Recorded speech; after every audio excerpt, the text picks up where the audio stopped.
നെയ്യാറ്റിൻകര ആലുമൂട് ജംഗ്ഷനിൽ വൻ ഗതാഗത കുരുക്ക്. കാട്ടാക്കടയിൽ നിന്നും തിരുവനന്തപുരം ഭാഗത്തു നിന്നും വരുന്ന വാഹനങ്ങൾ ആലുമൂട് ജംഗ്ഷനിൽ ഗതാഗത കുരുക്ക് സൃഷ്ടിക്കുന്നു. ഓണക്കാലമായതിനാൽ ആൾക്കാരുടെയും ഇരുചക്ര വാഹനങ്ങളുടെയും അതുപോലെ തന്നെ വലിയ വാഹനങ്ങളുടെയും സാന്നിധ്യം കാരണം റോഡിൽ അസാധാരണമായ തിരക്ക് അനുഭവപ്പെടുന്നു. വാഹനങ്ങൾ കടന്നു പോകുന്നതിന് ഒരുപാട് സമയം എടുക്കുന്നുണ്ട്. ആലുമൂട് മുതൽ ബസ് സ്റ്റാൻഡ് വരെയുള്ള ഇടുങ്ങിയ പാതയിലൂടെ വാഹനങ്ങൾക്ക് കടന്നു പോകാൻ വളരെ പ്രയാസമാണ്.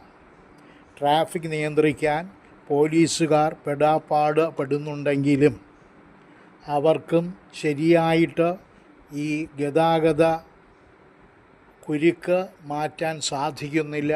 കൂടുതൽ പോലീസുകാർ സജീവമായി നിരത്തുകളിൽ പെടുന്നുണ്ട്.